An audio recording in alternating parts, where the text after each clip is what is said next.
Most bankers aren't ready to help you until after their third cup of coffee. But with Central National Bank's after-hours service, you don't have to wait for the bank lobby to open to get help.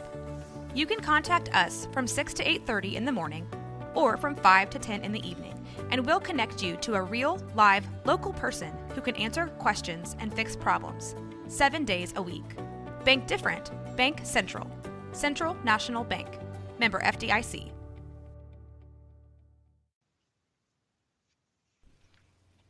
All right. Yeah, looking around the league right now, there's so much weirdness. It's awesome. I mean, the first line of my notes that I wrote is, first of all, what the hell is going on in the NBA? Because we are 6 days into the season, and we already have Spitgate. And we have the Pelicans averaging 140 points a game. So, of course, the crazy thing I'm so excited for is, the rest of the season to play out. I mean, like, for the Blazers' perspective here, the Blazers have the second highest scoring bench in the league. Yeah, 48 a game. That's absurd. And they are leading in rebounding. The bench is leading in rebounding. Like, we were so worried about losing Ed Davis, and I love him, love Ed Davis. Not saying that I don't love Ed Davis, but some of the things that I personally was most worried about have not yet played out as problems. It doesn't mean it's over, but I'm feeling, I don't know, I'm feeling so hopeful. Have you started recording? Oh, of course. Okay. Well, welcome to the Blazers Edge podcast. This is the first podcast of the regular season, and we are going to be focused and determined, and we are going to play as a team just like the Trailblazers are, and give everybody our best stuff now that the season has started. Are you going to be like Coach Stotts here, and every time you whistle, we'll do something? No, every time you start talking and you go on too long, I'm going to start yelling, 5, 4, 3, 2, 1. You do know that last night against the Spurs, that's what Stotts was doing, right? What? Every time Stotts whistled, they double-teamed LaMarcus. Oh, I didn't know that. I did not notice that. Yeah, and the guy said it after the game that Stotts' whistle stands out so much that they can hear it within the crowd of 20,000 people. Oh my gosh, that's fascinating. I was up in the stands. I was up in 317 and did not notice what was going on. I did notice double teaming going on. Lots of double team. That is rich. Now, is that typical, or is this like one of those new wrinkles we've been talking about? I think it's a little bit of both, because we saw him kind of tinker with this in the preseason. Remember, we saw it a few times. I don't remember him whistling. The whistling, no. That's a new wrinkle for sure. I mean, like, that's what I'm saying. Is any coach whistling at his players? I don't know. We've had coaches tell guys to build a wall before, but I've never heard. This is a real thing, because I just went to The Sound of Music, and at the beginning of the movie when he has like different whistles for all of the children, and then Maria comes and turns them into a family or whatever. I just had that image of Coach Stotts at the top of the stairs of Sound of Music blowing his whistle and everybody coming running in or marching in. This seems like the perfect time to let you know I've never seen The Sound of Music.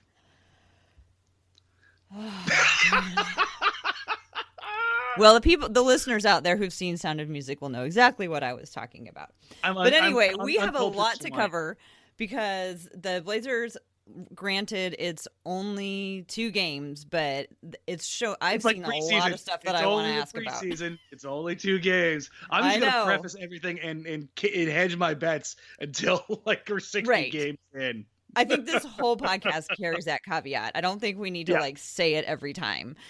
However, having been said, the last 2 games have been extremely fun to watch.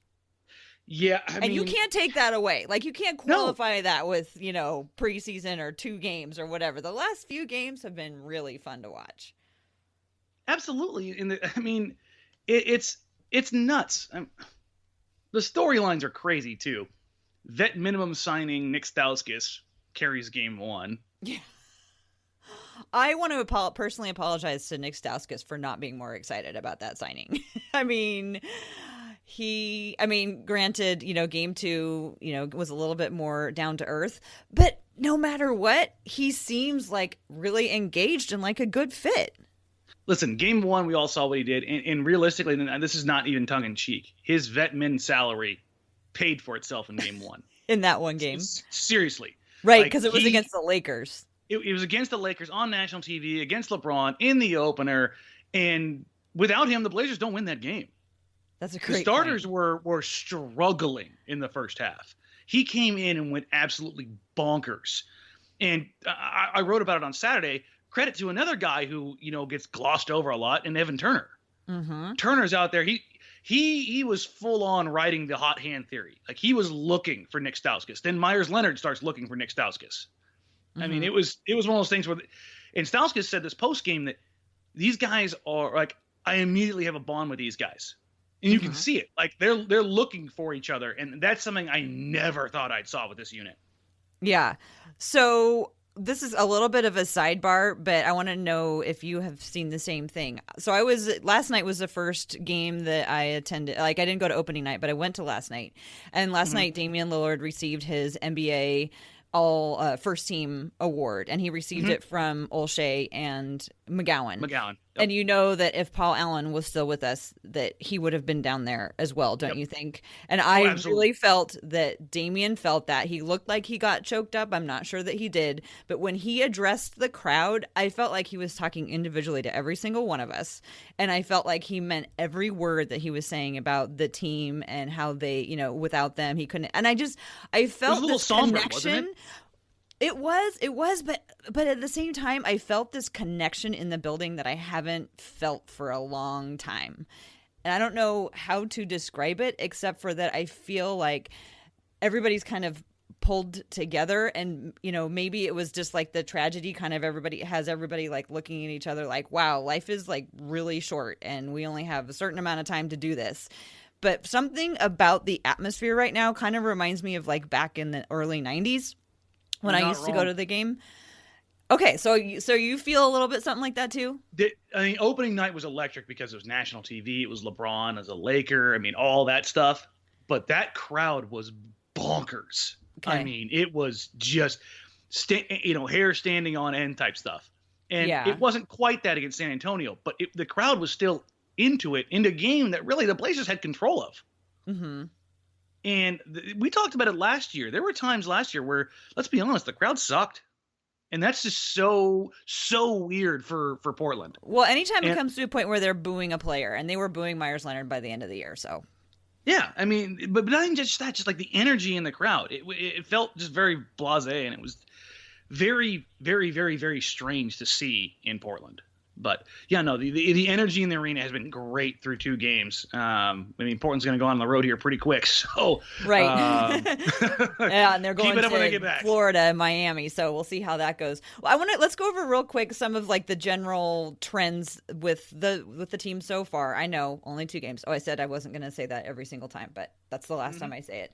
But some of the things that I had planned on watching for this year are, of course, assists, because last year they finished last in the league.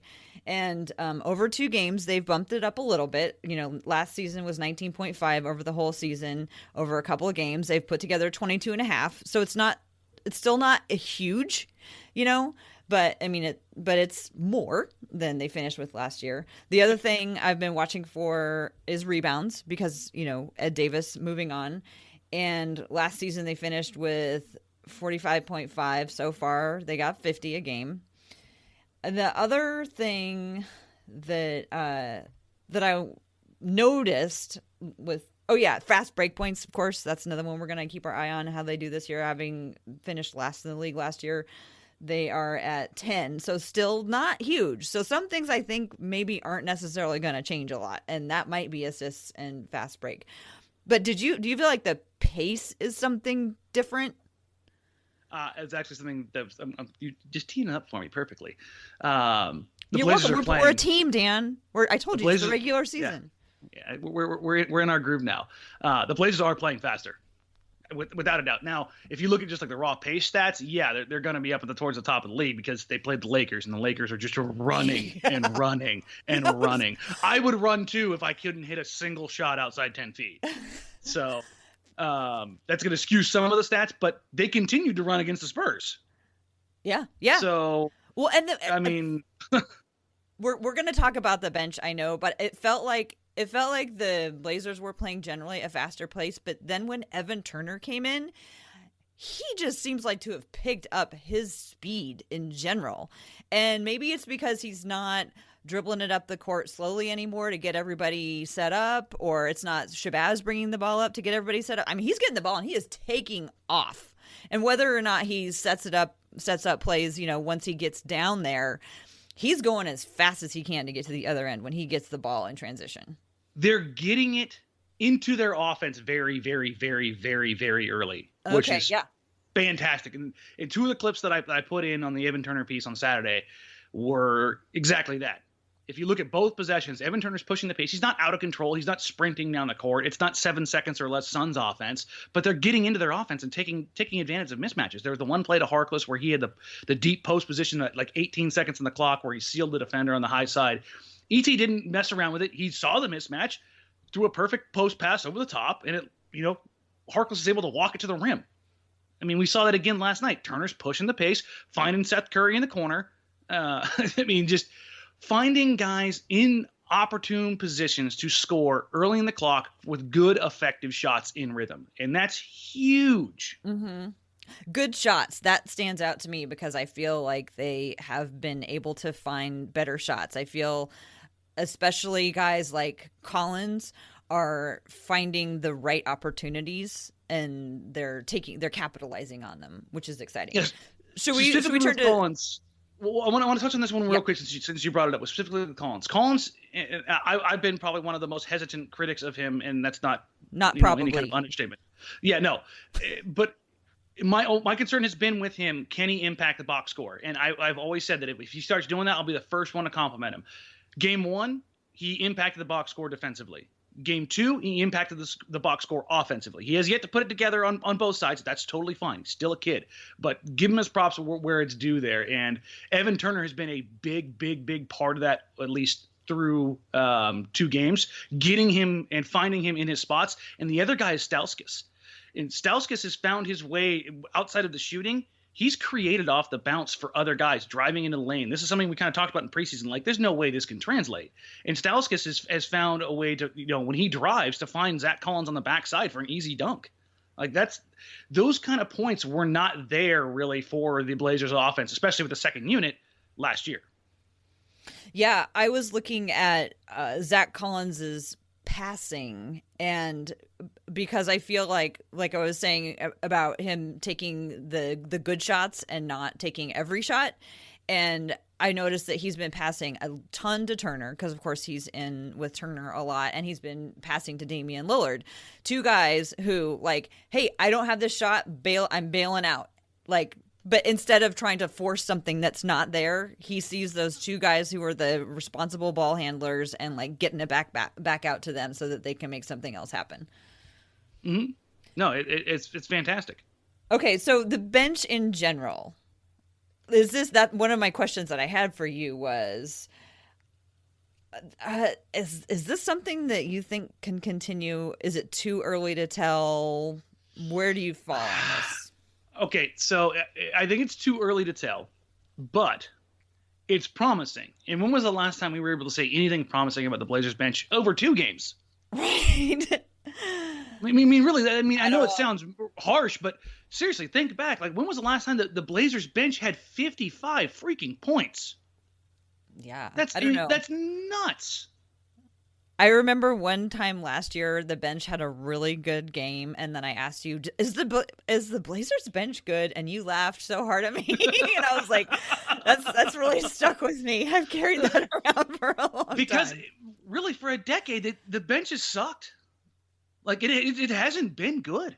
And if you look at these guys singularly, there's holes. But I think what Stotts has found here, and these guys have really bought into, is like, hey. And I know everybody questions the whole Evan Turner thing, but Evan Turner with the bench, keeping him out of being stuck in the corner or off ball. And there's been a few possessions in both games where Curry or Stauskas has kind of run the offense a little bit just to kind of get the ball out of Evan Turner's hands and give a different look.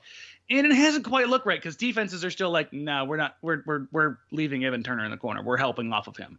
But the Blazers have found a way to kind of capitalize on that by getting into the paint a little bit more with a guy like Stauskas. Zach Collins last night, he had a baseline jumper on the left-hand side. It was really nice, really nice, smooth, cleaning catch when, Turner's working on the backside of the play. And that's how you get away from that and keep things off balance. Now, it doesn't optimize a guy like Seth Curry, but I don't think the Blazers are worried necessarily as much about optimizing Seth Curry as they are about having a consistent offensive attack, and that consistent offensive attack comes from Evan Turner controlling the ball. Right. And so the thing about Evan Turner is that he takes chances. We've talked about this before, I think. He tends to get turnovers because he throws passes that people aren't ready for. And, that's expected. But I was thinking about it, and it's like, if he's doing that against another team's bench, it's not nearly as big of a deal as if he was doing it against their starters. So I enjoy watching him try stuff because when it works, it's so much fun. And I don't think that the stakes are that high if he tries stuff and his turnovers are like, his assisted turnover rate is over 2. It's like 2.2 right now, which is like, it's not terrible at all. No, for a primary ball handler who's not a point guard, who's tasked with running a second unit where you've got some, I don't like to really this word, but it makes sense, who has some warts, that's pretty decent. And I mean, really, you look at Evan Turner's stats right now, he's outside of Stauskas, he's the leading scorer. He's averaging 5.5 assists a game. Yeah, that's great. That's 10.5 points, 5.5 assists through the first 2 games. Give me that from Evan Turner every night. 10 and 5 from Evan Turner will get this second unit going and keep it going for the long haul. I will order that up for you. So my other big question I have about the bench is, do you think Harkless is going to stay in with the bench unit, or is he going to go back to starting? What are your thoughts on that? So this is something that Joe Shane and I were talking about on the post-game show last night. We were like, about the third quarter, I was like, you know what? Harkless has looked really, really, really, really good with the bench. And if you remember when we talked about in the preseason coming into the year, I said that the Blazers would go small and we would see Harkless quite a bit at the power forward. I think this kind of solves that and solidifies Harkless at the power forward with a bench unit. I think with Harkless in particular, remember last year, everybody knows the whole spat about not having the offense run through him, standing in the corner, blah, blah, blah, blah. Where he can excel with the bench unit, he moves up the pecking order. When he's with the bench unit, he doesn't have to worry about deferring to Dame or CJ or Nurkic. When he's with the bench unit, like, it's the best shot's probably going to be the primary shooter's probably going to be Curry. Beyond that, I mean, Stauskas working for shots, Harkless working for shots, Turner the occasional drive. Like, it's very much in the egalitarian, equal opportunity offense that we've talked about with Stotts so much. And with that, Harkless, I think, feels a little bit freer. He may not like the idea of coming off the bench, but I think for the long haul, having Harkless with the second unit and over the period of the entirety of the season makes more sense. That's what I was thinking. I thought he looked pretty content in there because, like you said, he's not the obvious, fourth choice or whatever. He is able to run and be creative, and it's more likely that he might have, that he needs to be ready because it's a lot greater chance right now that he might be the one that the ball comes to, rather than like, oh, I can't get it there, can't get it there, can't get it there. Okay, Mo. It's more like, Evan Turner going, okay, what are my choices? And you could see Evan Turner like watching everybody moving around going, okay, what's my best choice? What's my best choice right here? And Maurice Harkless is one of them. So I hope that he's happy in that situation because I think he looks good. And Jake is like, he's acquitting himself decently. Jake in the starting lineup makes sense because nobody is worried about getting Jake Layman shots. Like, if he catches and shoots and in the clock 3, Jake's happy, right? just let him eat every now and then. Defensively, Layman's made some plays. Like, in the first 2 games, with the exception of when he got caught on LeBron, and that will happen. LeBron will catch you. Like, have you been like, oh God, Jake got burnt defensively? No, I have not felt like yeah, he's been suffered at all. I mean, I feel like he's holding his own. Like you said, he's not like creating, he's not like getting a ton, but he's doing I think what he's supposed to be doing enough so that the rest of the guys can do what they're supposed to be doing and they don't need to worry about that position. Yep, and I think Coach Stotts is treating this very much like the Noah Vonleh experiment. Jake starts. In what way? Okay. In the first and third quarters, plays 6 to 7 minutes each shift, gets 12 to 15 minutes. Harkless gets 25. I think when Harkless works his way into shape and fully out there, I still see him stretching that knee out before the game, during the game, after the game. He's got the bands on, so I'm like, I don't trust knees. But he's playing 20 minutes a night right now.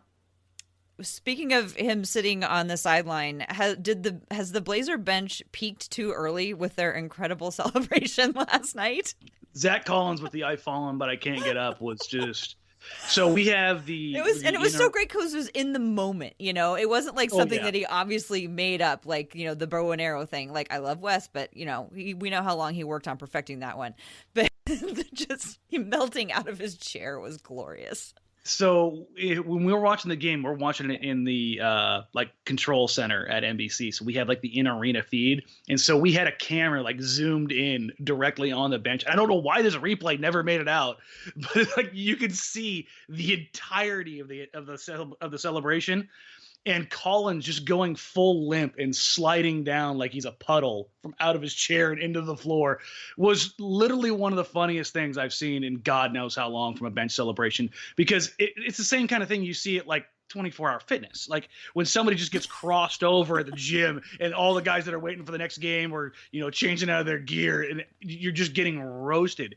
But let's touch on this real quick. The San Antonio Spurs guards last night. Oh, I mean, poor Patty. He got worked yesterday. Damian He's Lillard's so tired this morning. His behind the back on Patty Mills. Patty was there, and then he was times. 8 feet away, and it was like, oh my! Dame was in his bag last night, and he had a right to left where he split the defense, and it was like, oh, I actually have the game playing right now in the background. It's the first one of the night for Damian Lillard when he snatched Jakob Poeltl's ankles when he got isolated him on the baseline. Yeah. Poeltl went left, Dame went right, and it was over. And that was just the first of many that night.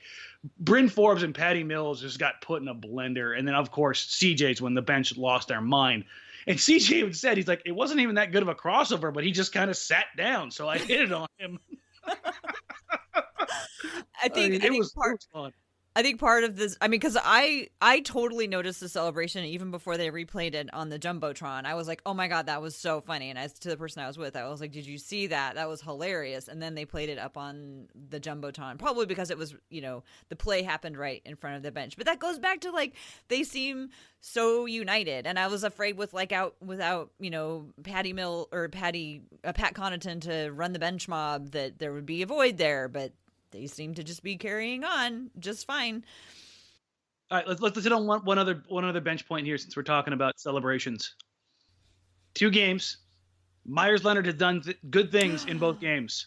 He has played so well. I like, so kind of this is for everybody, but it stands especially for Meyers, as he's playing within himself. And, he catches those balls on the 3-point line. You can still see him think about what he wants to do, but it's less of a like hesitating, like, oh, do I do this? It's more like, nope, this is not a great shot. I'm turning it on. And he's reading the defense. He's creating things for other players out of it. Game 1, 4 assists in 8 minutes. All 4 were for 3-point shots against the Lakers. They were doubling him in the post. That one play where Lonzo Ball drove down, dug in, and smacked the crap out of him and didn't get a call. But Meyers kept it together instead of flopping and flailing or doing anything goofy. Stands through it, steps through, kicks it out to Stauskas to keep Stauskas riding. It was during that whole stretch in the second quarter. And I was like, that's a play right there that he doesn't make before. Mm-hmm. And then last night, the alley-oop. I mean, he got so high for that. I was like, that's a nice energy play right there. And then he finishes the and one later. Listen, this is what we're talking about. Meyers Leonard in 8 to 10 minutes a night, getting in, creating a few things, not being a negative defensively. And in both games, he wasn't. Like, he was just fine. Like that's what they need. He also, I think we said this about him last year, sets screen after screen after screen after screen. He's the best screen setter on this team. And he does it patiently. He does it without getting frustrated. And I think that Zach Collins is going to get better watching, if he can learn how to also screen like Myers is. Because it's just, sometimes he'll be like 3 screens in a row, and like he may not end up with the shot or anything out of it, but he's created it for someone else. So yeah, exactly that's like a you've been great saying. point. It's like 10 minutes a night. We don't need him to come out there and play 35 minutes and be this, the starting center or anything. That's not what's needed out of him. He needs to go in and do the things that he's best at. And I feel like they've sort of just settled in on what they know how to do, and they're doing that really well right now. And I'm glad you brought that up, because screen setting, especially like 3-4 times on a possession, is a thankless job. And there are very few guys in the league who go about it and do it an entire game without, getting rewarded for it. Steven Adams, Robin Lopez, guys like that and that's kind of how I see Myers. Like, be that guy who, hey, now that they forget about you, now you take a 3. Hey, now they forget about you, and you're going to catch a lob running down the middle because you've set 4 picks on this possession, and catch this perfect inch perfect pass from ET 6 feet above the rim, and throw it down. Like, it was. I don't approve really of nice. that type of dunking, but I remove my dunking restrictions from Myers. I trust him with the dunks. And yeah, you know how much I like an alley-oop, and that was really nice. Well, are you ready to pivot to the main characters, our starters? Okay, so I obviously sound like super positive and hyped and hopeful right now, which I am. I will admit, I'm like, wow, things are looking good right now. 2 games in. Tara, I am. that should let you know where things sit right now. I've said like a half a negative thing so far. So that having been said, I thought that, this year was going to be like, okay, we'll get to the playoffs. And that would be great because it's going to be tough. Okay, so apparently Damian Lillard is actually on an MVP campaign because he is out of his mind good. And the second you forget about it, then he goes and does a play that's like, no. Don't forget I'm here. The game from 33 feet, Tara. I know. Poor Bryn Forbes is like, go ahead, take it. And I'm like, are you dumb? Do you know who that man is? I mean, that's just what he does. Game 1, we kind of took it for granted. We're like, oh, it's Dame's just kind of having one of those nights. And you look at the box score and you're like, Dame's having one of those nights. What the hell? Like, you're just like, how does he make it look so easy? Last night, okay, so we'll just to kind of touch on his stat line last night. His stat line was absurd. 15 shots to get 28 points, which great. 8 of 8 from the free throw line, great. 9 assists, 0 turnovers. I'm sitting there and I've got everything kind of going with multiple screens last night, and I'm like, man, you really can't do it better than that. And then I saw Jokic's line. I was like, well, I guess you can do it better than that. Yeah, well, it's like 30 plus points on 100% from the field, 10 plus assists with 0 turnovers. And I'm like, that's the only way you're better than Damian Lillard last night. Is you had to have a night that only Wilt Chamberlain has replicated. But everyone is not standing around. Jokic's teammates are loving it, but they are watching it, and Damian Lillard is getting everybody else to participate in it. I don't know if that makes sense. I mean, because obviously Jokic has a lot of assists, and he shares the ball, and he's fantastic or whatever. But Damian, in addition to the stat line that he puts up, is the heart and soul and the engine behind this team. So that's why he's on. I know this is total hyperbole, but like he's like, no, I'm going for MVP. I am absolutely going for MVP this season, and I will go all out or bust. So I'm here for it. Oh, I'm totally here for it. And I mean, the crazy thing is, like, through 2 games, Dame's averaging 28.5, 6.5, and 4. Yeah, those aren't. That's spectacular. I mean, it's an absurd line, but that's what that man. Well, I mean, no, but that's basically what he's been averaging for the last couple of years. Like, it's a few more points, but like 26, 27, 5, and 5. That's been Damian Lillard. Mm-hmm. Like, his greatness is getting to the point where it's almost like, oh yeah, that's just Dame. Yeah. And that's Right. That's a really, really cool thing, because the Blazers haven't had, I mean, they had that opportunity with Brandon, and they had it kind of in a sense with LaMarcus being like a 2010 guy. Mm-hmm. Like, he made that look simple, regularly. But they haven't had a guy in the uber elite category outside of Brandon since, Drexler, who put up a stat line like this night in, night out. Yeah, I'm very excited to be witness to the Damian Lillard MVP tour, and maybe he makes enough of an impact nationwide that he gets voted to an all-star starter. I still am going to hang on to that. Maybe he gets enough recognition throughout the league that he gets voted in. That would be amazing. Those fan votes are never going to be there. They're not voting for Chris Paul anymore, I don't think. I tell you who's getting a big uptick in fan votes is Rajon Rondo. Rondo is getting a big uptick in fan votes. Rondo did what I know a lot of people who watch the NBA want to do last night. Oh my God. Yeah. Okay. So we gotta touch on this on Spitgate, or whatever we're calling it now. So I missed this whole thing, and I got home and I checked Twitter and I was like, wait, what just happened? So it sounds like Rondo may or may not have purposefully spit on Chris Paul. That's the part, is they're trying to determine whether or not he was just very excited.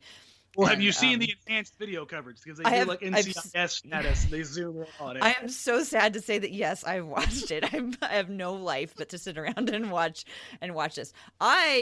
So this is what I think happened. I think that they were having a conversation. Chris Paul said something very funny, and Rondo did a spit take and accidentally spit all of his saliva on him. And they should be fining Chris Paul for being too funny during a game. Boo. Here's the thing, though. Like, I don't like Chris Paul as the character. Chris Paul, the player, has been one of my favorites since he came in the league, since the Blazers passed on him, traded back. There's my negativity right there. Why did we take Martell? But the love for Rondo isn't exactly reciprocated around the league either. Like, when you talk about like league-wide curmudgeons, Rondo's real high on that list too. So yeah, both these guys getting into it. The surprising one was Brandon Ingram. Yeah. The worm guy from Men in Black comes out of nowhere and suckers Chris Paul. It was like, he was having a rough night. He'd already had it with James Harden. In fairness, I don't know how many people out there, I saw this on Twitter, it was like, I don't know how many shoulders I could take from James Harden where I got called for a foul when he ran into me over and over again without slapping somebody. Right. Like, it's just, but how I feel on that. The Lakers are, the shoulder in, yeah. Shoulder in, elbow through the face, yeah, no. No, I mean, what I'm saying is Damian Lillard gets fouls called the same way for him, so we can't complain about it when Harden does it if we're not going to complain about it when Damian Lillard does it. Yeah, we can. Talking about you, absolutely we can. If I'm gonna, we got to be consistent. We got to apply these things consistently. But you can apply them however you want. I understand that a lot of people are not big fans of Harden, and I'm not either. But I'm just saying, Damian Lillard is getting calls the exact same way. And if Chris Paul, what's his name? James Harden suddenly stops getting those calls, Damian Lillard also stops getting those calls. Fine, whatever. Suck the fun out of everything. That's right. Speaking of fun in the NBA, though, I want to touch on this because it was a little clip that we talked about on the show the other night. The Golden State Utah game. I'll tie this back together. I swear. The Donovan Mitchell Urebko play where Rebko set the pick and Mitchell ran into him hard, and they kind of flexed on each other. And then they dapped up, bumped chest, like, yeah, this is good. Did you hate that because they were friends? No, I loved it. And then here's the thing: Joe had the exact same reaction. He's like, "Oh, is that too friendly for you?" I'm like, "No, because that wasn't a friendly thing. That was at least in my opinion, like a mutual sign of respect. Like, let's get this, let's go at it. That wasn't a buddy thing." And I think that play, the Aminu LaMarcus, that was great. Yeah, we broke that one down, and like the entire time, neither one of them looks to make eye contact with the other one. And it was just I don't this think little, either of them little are big subtle eye things. contact guys, though. Like, I could see Chris Paul like staring somebody down, but of all the people in the room who are gonna make eye contact, I think LaMarcus and Aminu are probably pretty low on that list. They are pretty low on the intentional eye contact. That's true. But like we've already had these moments. I mean, outside of the fight, like these little moments that there's it feels like there's more healthy competition and rivalry. I mean, we may have seen a preview of the Western Conference Finals in that Jazz Warriors game, which was a good game. Oh God, great. Jeez. But I mean, like, just it feels like the NBA's back, and don't get me wrong, there's some sloppiness, but there's a little bit of an edge to this season already. Doesn't it feel like that? I mean, even if you take the fight away, doesn't it feel like there's a little bit of an edge to the season? I don't know if I would describe it as edge as much as it just feels like everything is like extra hyped right now. And I don't know if it's just because everybody's like because of what was going on with Jimmy Butler, everybody's on like high alert for tension or whatever, and everybody's, just on the edge of their seat or whatever. But I definitely feel like things are elevated in some way this season, or either that or it's just like, oh, we were off for a lot of weeks and we're just super excited to be back, and so were the players. I can tell you who's super excited to be back right now. It's the New Orleans Pelicans. Oh my God. 140 points they're averaging. 2 games, granted. But still. God. They put up 110 points through 3 quarters. Is like, I mean, granted it was Sacramento. It's still. But that's a lot of points. Yeah, and then to close it out with another 29. Or 39. 39. Both teams scored 39 in that last quarter. I mean, that's like normally when it's done and over with, you don't see that. They just keep scoring. And the Blazers aren't exactly slouches here. They check in a half point under second at third with 124.5. There are 21 teams right now that are averaging over 110 points a game. Decent. Granted, part of that is early season sloppiness, but I think it's something we didn't see coming. I think we didn't see the offense like just ramping up that much more across the board. I did not see that coming, and I don't think anybody saw it coming. It's not bad defense either. Before, nobody plays defense anymore. It's a couple of things. It's a little bit of sloppiness. It's increased free throw rate. Fouls are up a little bit, but guys are also, when they're going to the rim, they're getting free throws out of it. Teams are hitting free throws. Is that because of points of emphasis for the referees this year? I don't even think it's points of emphasis for the referees. I think it's point of emphasis for the teams. I think more and more for those that don't know, that there were for really the last like 7 or 8 years, there were a lot of teams in the league that were just like, no, screw this. We're not buying into this whole analytics revolution, which is the old guard of the NBA. We're not going to deal with, changing what we do or how we go about it. We have our system and this is what we do, yada, yada, yada, blah, blah, blah. Well, those guys are gone or been fired. Like right. Jason Kidd's not in Milwaukee anymore. So Milwaukee Bucks are out here. Yeah, I mean, Giannis has been unleashed, and now the Bucks are, instead of like slowing possessions to a halt every time, they're letting their 7-foot gazelle run the floor all night long. I mean, things of that nature are happening. The Phoenix Suns, I mean, granted, they're still a dumpster fire of a team outside of their top guys. They're fun, and they score. Booker's out here scoring. Ayton's out here scoring. Ariza's out here doing things. Dallas Mavericks, they took 53s last night, Tara. I mean, just looking at the list, the amount of so there are 18 teams taking 31 or more threes a game. Jeez. The Bucks, Mavs, and Rockets are averaging 40 or more, and the Hornets are right behind at 39. And to bring this all back to the Blazers, again, the Blazers are 8th, averaging almost 35 a game. Remember, the Blazers are going to take more threes. That's happening. There's not going to be any more of this 22, 23 3-point attempt nights crap. Like, they're going to get their threes up. Yeah. And it's when you get those threes, this is also another part of it. This increases pace because with long shots come long rebounds. Long rebounds, it's hard to have consistent floor balance. And we saw this play out against the Lakers. the reason the Blazers were able to get out and run on top of the Lakers pushing pace, they were missing threes like crazy. And when a long rebound comes out to the top of the key, you're halfway down the court already. When exactly. You so now you're 4-on-2, 4-on-3, Mm-hmm. and you can get into your offense and have a mismatch or a wide open shot really early in the clock. So shorter possessions, more turnaround, more threes, long rebounds, they get out and go. Oh, that is so interesting, the way that changes the game. Oh my gosh, I can't wait to. I already woke up at 6 o'clock this morning to rewatch last night's game. I'm probably going to stay up past midnight rewatching the Laker game. Let's wind it up here though, because we're kind of crunched for time today, and the Blazers have some upcoming games. Wanted to just kind of get your quick thoughts. So Monday they play the Wizards.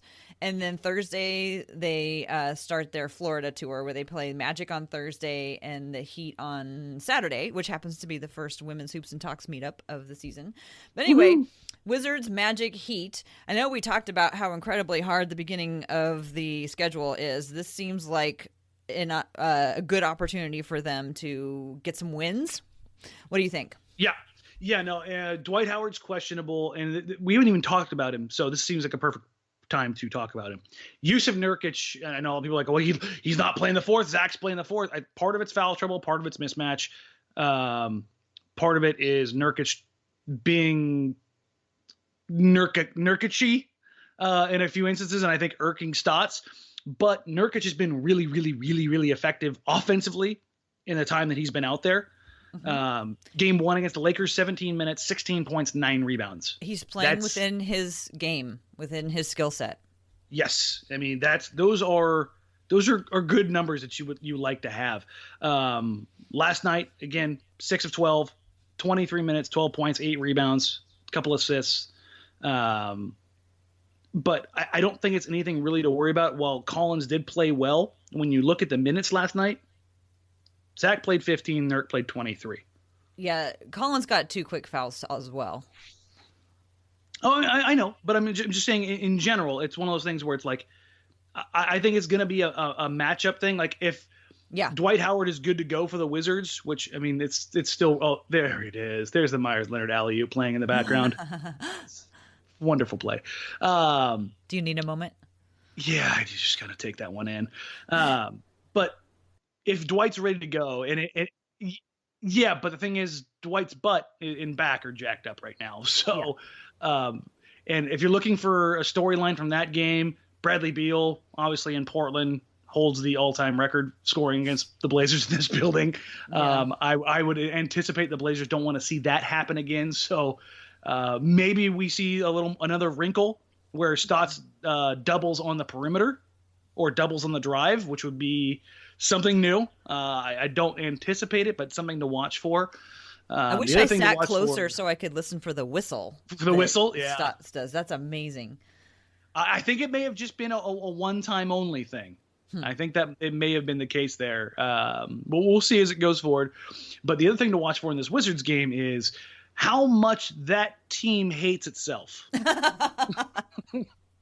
I've already heard grumblings out there that they're already at each other. Oh. So, yeah. It's not. So, it doesn't sound pretty. That's for sure. No. I noticed the way that they play is they do create quite a lot of steals and turnovers. So Blazers are gonna need to watch for that, or at least hope that they don't capitalize on it. Yeah, I mean it's an aggressive, athletic team. I mean if Dwight's healthy, you've got Wall, Beal, Porter, insert forward here in Dwight Howard. That's an athletic team. And they can punish you. I'm going to go to that one. That one should be fun. I'm looking forward to. Yeah, it should be a good game. It should be a good test. Experiencing the chemistry in person, experiencing the chemistry of the Wizards in person, and seeing what that is like. And with the Lakers and the Spurs, you had teams that were much more front court dominant. And now, don't get me wrong, DeRozan had a hell of a game. But with the Spurs and the Lakers, Lonzo Ball's not good. So and Dame takes a special liking to busting his ass, and I love it. Bryn Forbes, nice offensive player, but he's not going to stay with Damian Lillard all night. John Wall and Bradley Beal are both two-way players, so we're going to see the first real test put on Dame and CJ going into that game. And then Miami-Orlando. Miami's a good team. and they're going to always be a scrapper. And that's a building that Portland has struggled to play in over. Hell, so is Orlando. I mean, remember the last couple of road trips that Portland have been to Orlando where they've gotten embarrassed. Mm-hmm. Yeah. And Orlando is the longest team in the league. They can throw out a lineup with Aaron Gordon at the 3, Isaac at the 4, and Bamba at the 5. So that'll be a test for Portland as far as dealing with length, which is, I still think their biggest Achilles heel. So it'll be a nice test of different styles and personnel for Portland to match up against. Yeah, Magic have been their leading scorer right now is Evan Fournier, who's only scoring. I mean, he's averaging 17.7. It's scoring by committee there. Yeah, they are very. I don't want to say balanced because there's a whole lot of people in single digits. There's only a couple of people in double digits. But yeah, I guess it is by committee, that would say. And then Aaron Gordon is leading them in rebounds with 12.7. And Mo Bamba is getting 6 points and 4.3 rebounds. So they're working him in as time goes by. And then the Heat, they are just about where Portland is with regards to the 3-point shots, but they're not shooting him very well. So they may break out and start suddenly seeing them fall, or they may continue to struggle. I don't know what they're going to do. And the other thing is about with the Heat is, I can't believe I'm the one bringing this up here because I complain every time somebody brings it up, but they do have a lot of injuries. What, Tara? We're not supposed to recognize those things. But what I am not saying is that, well, the Blazers played them and they didn't have any of their players. I'm just saying anecdotally, they happen to only have played 9 players all year of their rotation because they've got Wayne Ellington, James Johnson, Dion Waiters, and Justice Winslow are all out. And I don't know what, I mean, I guess, if Jimmy Butler indeed gets traded to the Heat and Josh Richardson leaves, I mean, he's right now their leading scorer. He's the heart of the team right now. So if Jimmy Butler steps in, he's going to have to quickly take over. And he's a better player than Josh Richardson, but it just seems risky for the Heat to give him up. But what do I know, right? And who knows what's going to happen with Jimmy? There's another weird story right there. Yeah, it's going to be. I anticipated the Blazers, and this was going in with a healthy Spurs roster. I anticipated them going 1-1 to start the season because I figured with Dejounte Murray, Lonnie Walker, it would be a different look for the Spurs, and then they could kind of get fat on the Florida teams. But they're playing so well right now. I would hate to see them like step into it's a trap game. But those 2 games, like especially if Portland beats the Wizards, start 3-0, you're feeling real good about yourself. Maybe they ride that into on a hell of a streak to start the season, which would be phenomenal. I would love that. But I just don't want them to settle on anything, rest on their laurels. That's not typically a Stotts thing. But I tell you what, how nice is it, Tara, to start the season and not go, oh crap. Well, here we go. I know. I'm trying so hard to temper my enthusiasm, but I'm also just kind of sitting with what I have, named as this feeling of just connection with this team. I feel, like I said, more so connected. And I don't think you and I actually got a chance. That reminds me, I don't think you and I got a chance to actually talk about Paul Allen because I think that happened. He died the day after we last recorded. And I don't know about you, but that hit me hard. And the next night I sat down to record the What podcast, and I sat down with my laptop to talk about the Blazers, and I just had this overwhelming feeling of like none of this would be happening for me right now if it wasn't for Paul Allen. And yes. I was just like, wow. Like I don't want to go into like anything like real deep, but that news hit me harder than I ever thought it would. Mm-hmm. Even today, like just you bringing it up was one of those things where it was like, oh man, I know. I mean, it's just something that you deal with, and like I didn't anticipate it hitting me the way it did. I mean, I threw this out there on Twitter because I really wanted to share like what I was feeling in that second, just because I knew some other people were too. I mean, and Dave talked about it in his piece, and he wrote up, that a lot of people had reached out to him and said that they didn't know how to deal with this. And personally, I was one of those people. Mm-hmm. Like I didn't like it. Let's frame this real quickly. if not for Paul Allen, not only do I not have like the moments that I had in my youth and my childhood and everything that goes along with that, I don't have my current employment. Mm-hmm. Like that's crazy. Right. Well, and we also don't have a really wild thing for like for me personally. I'm not talking about anybody else. I'm talking about for me personally. And that's that. I think part of that hit me was like if he hadn't done what he did with the team, I wouldn't have the opportunity to literally live out my dream. Right. Your life would be totally different. All our lives would be totally different if it wasn't for just this one guy who invented computers basically and then bought a couple of sports teams. And it just seems so like, before he died, I thought of him as the owner. I thought of him as a guy who'd made a bunch of money on computers and really seemed to have lived his life in a way, that really spelled out that he was doing what he wanted to do. But I didn't think about like what a huge impact that was beyond just like, he owns the team that I love. It's like he did so much more than that. And yeah, it hit me really hard too. And I want to address this to anybody else who's listening. This team's not getting moved. And I know that certainty bothers you, Tara. I know. But that's not something that anybody. That's not something anything anybody has to worry about right now. So if that is something that's still crawling around in the back of your head, don't let it. Like that's just, it's not a thing. Don't worry about it. Yeah, and I really think that the team is taking it very seriously. That they are playing for Paul Allen this year, and it'd be a hell of a story if they carry it through the season, right? Mm-hmm.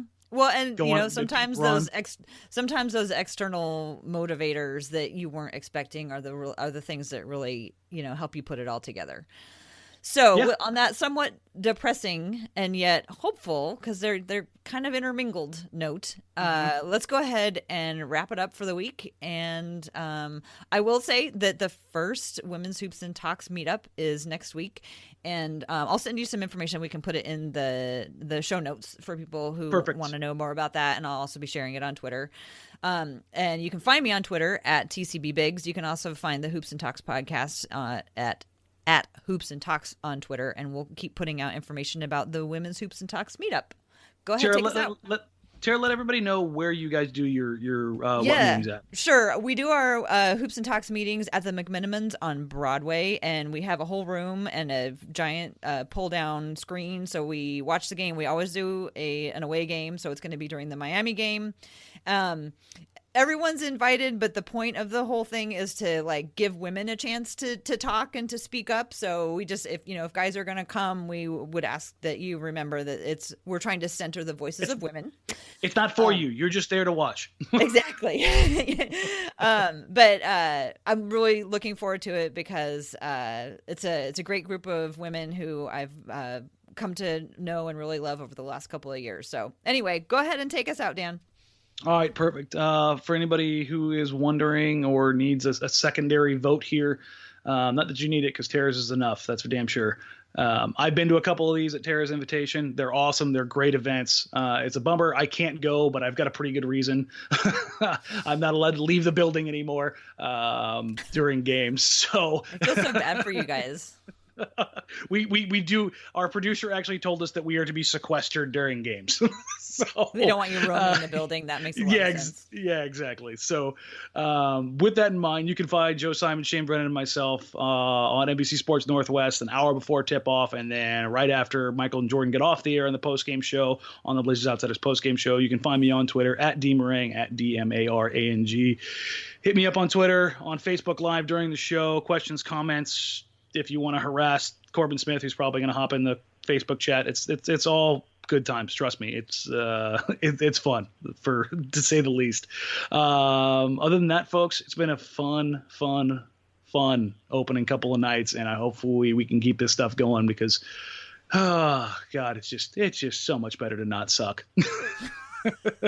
And on that happy note, perfect. We'll catch you guys next week. Take care.